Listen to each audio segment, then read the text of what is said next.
Assalamualaikum warahmatullahi wabarakatuh. Kami dari kelompok 4 yang beranggotakan Saya Adila Roma Afandi, NIM 12610320221. saya Elia Dwi Lestari dengan NIM 1261032022218. Saya Anggun Puspita dengan NIM 1261032032227. Saya Sri Hatini dengan NIM 12610320224. Saya Ayu Amrini dengan NIM 1261032032231. Kami akan mempresentasikan naskah akademik dengan tema Sengketa Hasil Pilkada Yang berjudul Upaya Pembentukan Kewenangan Badan Peradilan Khusus Guna Mengatasi Sengketa Hasil Pilkada. Bab 1. Pendahuluan latar belakang. Sengketa pemilu dan pilkada selalu mewarnai pelaksanaan pesta demokrasi di Indonesia. Dari hasil penyelesaian tersebut, masih banyak pihak yang belum merasa puas dikarenakan perangkat hukum untuk menyelesaikan belum maksimal adanya. Maka diperlukan perangkat hukum yang lebih komprehensif seperti Badan Peradilan Khusus. Keputusan MK nomor 85 tahun 2022, kewenangan MK untuk memeriksa sengketa bukan lagi sebatas sampai bentuknya badan, melainkan bersifat permanen dan badan tersebut tidak akan dibentuk.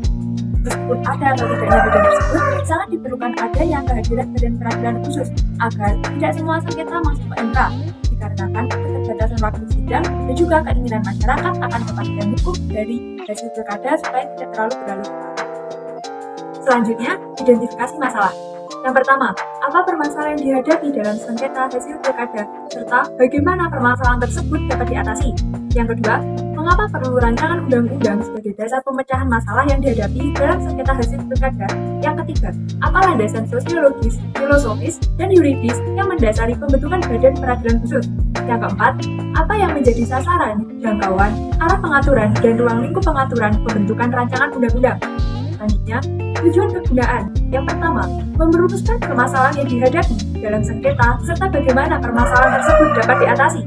Yang kedua, merumuskan perlunya rancangan undang-undang baru sebagai dasar pemecahan masalah yang dihadapi dalam sengketa hasil pilkada. Yang ketiga, merumuskan landasan sosiologis, filosofis, dan yuridis yang mendasari pembentukan Badan Peradilan Khusus. Yang keempat, merumuskan sasaran, jangkauan, arah pengaturan, dan ruang lingkup pengaturan pembentukan rancangan undang-undang. Selanjutnya, metode. Metode menggunakan Metode menggunakan studi kepustakaan dengan menelaah data primer, sekunder, yuridis, dan diperkuat dengan forum diskusi grup. Selanjutnya, kajian teori. Kajian teori ada 7 macam. Salah satunya adalah teori badan peradilan. Badan peradilan adalah penyelenggara peradilan di bawah Mahkamah Agung dalam lingkungan peradilan umum, peradilan agama, peradilan tata usaha negara, dan peradilan militer, serta pengadilan khusus yang berada dalam lingkungan peradilan tersebut. Selanjutnya saya akan menjelaskan tentang teori sengketa hasil pilkada. Sengketa merupakan konflik yang terjadi dalam masyarakat yang membentuk oposisi atau pertentangan antara orang-orang, kelompok-kelompok atau organisasi terhadap satu objek permasalahan. Penyelesaian sengketa proses pemilu diselesaikan melalui Bawaslu dengan upaya hukum mediasi atau musyawarah dan mufakat. Selanjutnya, saya akan menjelaskan tentang kajian terhadap penerapan asas. Yang pertama yaitu asas umum peradilan yang baik, yaitu meliputi yang pertama asas retroaktif, yang kedua asas persamaan di mata hukum, yang ketiga asas yang terbuka untuk umum, dan yang terakhir adalah asas perlindungan korban dan saksi. Selanjutnya adalah kajian empiris. 1. Kajian terhadap praktik penyelenggaraan, kondisi yang ada, serta permasalahan yang dihadapi masyarakat.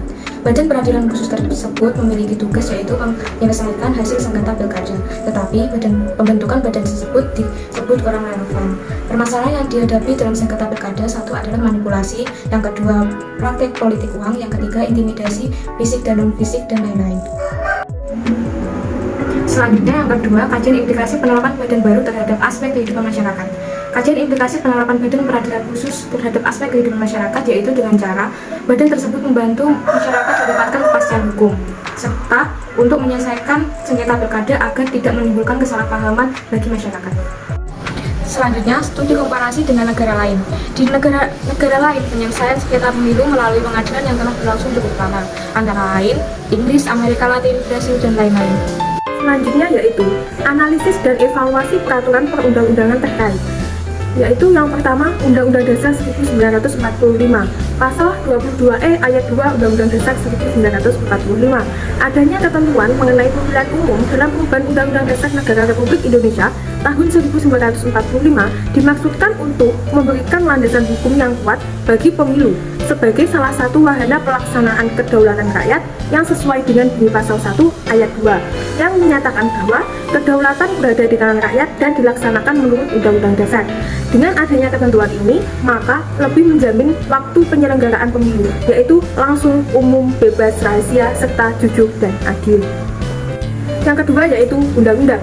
Undang-Undang Nomor 49 Tahun 2009 tentang perubahan kedua atas Undang-Undang Nomor 2 Tahun 1986 tentang Peradilan Umum. Undang-Undang Nomor 2 Tahun 1986 tentang Peradilan Umum telah diubah dengan Undang-Undang Nomor 8 Tahun 2004 tentang Peradilan Umum. Sudah tidak sesuai lagi dengan perkembangan kebutuhan hukum masyarakat dan ketatanegaraan, sehingga perlu membentuk undang-undang tentang perubahan kedua atas Undang-Undang Nomor 2 Tahun 1986 tentang Peradilan Umum. Selanjutnya yaitu Undang-Undang Nomor 32 Tahun 2004 tentang Pemerintahan Daerah. Mahkamah Agung dalam melaksanakan kewenangan sebagaimana dimaksud ayat 1 Pasal 106 Undang-Undang Nomor 32 Tahun 2004 tentang Pemerintah Daerah mendelegasikan kepada Pengadilan Tinggi untuk memutus sengketa hasil penghitungan suara pemilihan kepala daerah dan wakil kepala daerah kabupaten dan kota. Selanjutnya adalah landasan filosofis. Indonesia adalah negara hukum yang berdasarkan Pancasila dan Undang-Undang Dasar Negara Republik Indonesia tahun 1945. Tujuan dasar dari negara hukum adalah memberikan keadilan, kemanfaatan, dan kepastian hukum bagi warga negaranya, sehingga membentuk suatu lembaga peradilan yang bersih dan berwibawa dalam memenuhi rasa keadilan bagi masyarakat perlu mewujudkan dalam penyelenggaraan negara. Selanjutnya adalah landasan sosiologis. Istilah sengketa seringkali disebut dengan konflik. Dalam konteks khususnya konflik yang terjadi dalam pemilihan kepala daerah selalu menjadi masalah krusial yang terjadi pada saat pelaksanaan pesta demokrasi untuk mencari calon pemimpin daerah. Adanya oknum lembaga penyelenggaraan pilkada yang memihak pada salah satu calon dan masalah institusi kemudian perkara sengketa hasil pilkada yang bersifat final oleh Mahkamah Konstitusi seringkali menjadi penyebab terjadinya konflik dalam pilkada. Selanjutnya adalah landasan yuridis. Pelaksanaan kedaulatan rakyat tidak hanya dimanifestasi dalam pemilihan umum. Ketentuan dipilih secara demokratis tersebut kemudian dimanifestasi dengan adanya pengaturan mengenai pilkada langsung. Selanjutnya, bab 5, sasaran, jangkauan, dan arah pengaturan. Sasaran dari penyusunan naskah akademik berhubungan dengan Badan Peradilan Khusus yang menangani sengketa hasil pilkada dengan dasar pembentukan pasal 157 ayat 1 Undang-Undang Nomor 110 Tahun 2019 tentang perubahan kedua atas Undang-Undang Nomor 1 Tahun 2015 tentang penetapan peraturan pemerintah pengganti Undang-Undang Nomor 1 Tahun 2014 tentang pemilihan gubernur, bupati, dan wali kota menjadi undang-undang. Badan ini nantinya memiliki kewenangan mengadili perkara berkaitan dengan sengketa hasil pilkada agar lebih efisien. Jangkauan dan arah pengaturan. Arah pengaturan berdasarkan pada pasal 106 Undang-Undang Nomor 32 Tahun 2004 tentang Pemerintahan Daerah, bahwa lembaga yang berwenang menyelesaikan sengketa pilkada adalah Mahkamah Agung. Oleh karena itu, dibentuknya suatu badan peradilan khusus yang berada di bawah lingkungan Mahkamah Agung diharapkan badan ini menjangkau hal yang berkaitan dengan pelaksanaan badan peradilan khusus. Selanjutnya, ruang lingkup dan materi muatan. Adapun ruang lingkup materi muatan dalam perancangan pembentukan badan ini meliputi beberapa hal. Yang pertama, ketentuan umum. 1. Badan peradilan. Badan peradilan yang dimaksud adalah peradilan khusus pemilihan kepala daerah yang disebut dengan peradilan khusus pilkada. 2. Hakim karir dan hakim ad hoc. 3. Komisi pemilihan umum, yaitu lembaga penyelenggara pemilihan. Ada KPU Provinsi yang menyelenggarakan pemilihan gubernur dan wakil gubernur. Ada KPU Kabupaten atau Kota yang menyelenggarakan pemilihan bupati dan wakil bupati, serta wali kota dan juga wakil wali kota. 4. Ada panitia pemilihan kecamatan, yaitu panitia yang dibentuk oleh KPU Kabupaten atau Kota sebagai badan yang menyelenggarakan pemilihan di tingkat kecamatan. Yang kelima, ada Bawaslu, yaitu lembaga penyelenggara yang bertugas mengawasi jalannya pemilihan. 6. Ada tempat pemungutan suara. 7. Sidang panel, yaitu sidang yang dilakukan secara terbuka untuk memeriksa, mengadili, dan memutus perkara perselisihan hasil pemilihan. 7. Ada sidang pleno, yaitu sidang yang dilakukan secara terbuka untuk memeriksa, mengadili, dan memutus perkara perselisihan. 9. Ada pasangan calon pilkada yang terdiri dari gubernur, wakil gubernur, bupati dan wakil bupati, serta wali kota dan wakil wali kota. Yang ke-10 ada hari kerja. Hari kerja pengadilan pilkada yaitu Senin sampai Jumat, kecuali hari khusus resmi yang ditetapkan oleh pemerintah. Selanjutnya, kedudukan dan tempat kedudukan Badan Peradilan Khusus. Badan Peradilan Khusus berada di bawah lingkungan peradilan umum dan berkedudukan di ibu kota provinsi. 3. Lingkup kewenangan. Badan Peradilan Khusus bertugas dan berwenang memeriksa dan memutus perkara penyelesaian sengketa hasil pilkada. 4. Para pihak dan objek, ada pemohon, termohon, dan pihak terkait. 5. Permohonan pemohon. Dengan mengajukan permohonan kepada Badan Peradilan Khusus paling lambat 3 hari kerja terhitung sejak diumumkan penetapan perolehan suara hasil pemilihan oleh KPU Provinsi atau KPU Kabupaten atau Kota. 2. Jawaban termohon. Dengan mengajukan Badan Peradilan Khusus dengan jangka waktu paling lama 2 hari kerja setelah sidang panel atau sidang pleno untuk memeriksa pendahuluan.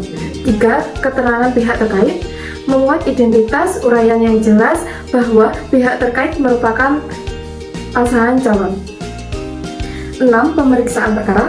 Setelah proses permohonan pemohon, jawaban tergugat, dan keterangan terkait, dilanjutkan pemeriksaan perkara yang dilakukan Majelis Hakim Badan Peradilan Khusus terdiri atas 2 hakim karir dan 3 hakim ad hoc. 7. Putusan. Pengambilan putusan dilakukan dalam rapat permusyawaratan hakim setelah pemeriksaan sidang. Apabila dalam musyawarah tidak mencapai mufakat, pengambilan putusan dilakukan berdasarkan suara terbanyak. 8. Ketentuan lain-lain. Mahkamah Agung dapat mengatur lebih lanjut hal-hal yang diperlukan bagi kelancaran pelaksanaan tugas dan wewenang Badan Peradilan Khusus menurut undang-undang ini. 9. Ketentuan penutup. Badan Peradilan Khusus ditetapkan sebelum pelaksanaan pemilihan serentak nasional paling lambat 2 tahun setelah undang-undang ini diundangkan. Penutup. Simpulan, urgensi pembentukan Badan Peradilan Khusus guna menyongsong penyelesaian pilkada serentak di seluruh wilayah Indonesia. Bentuk Badan Peradilan Pilkada dalam rangka menyelesaikan sengketa hasil pemilihan gubernur, bupati, dan wali kota adalah peradilan tersebut bersifat ad hoc dan berkedudukan di setiap provinsi yang daerah hukumnya meliputi daerah hukum pengadilan tinggi di seluruh Indonesia. Kemudian peradilan pilkada hanya khusus menyelesaikan perselisihan hasil pilkada yang memutus perkara pada tingkat pertama dan terakhir serta bersifat benar. Saran, sebaiknya lembaga yang diberi wewenang dalam hal menerima, memeriksa, dan mengadili sengketa perselisihan hasil pilkada di masa mendatang adalah Badan Peradilan Khusus yang akan menjalankan fungsi dan peradilan pemilihan yang dimaksud. Demikian penjelasan yang dapat kami sampaikan. Apabila ada salah dalam pengucapan kami mohon maaf. Kesepian tanpa kekasih, cukup sekian dan terima kasih. Wassalamualaikum warahmatullahi wabarakatuh.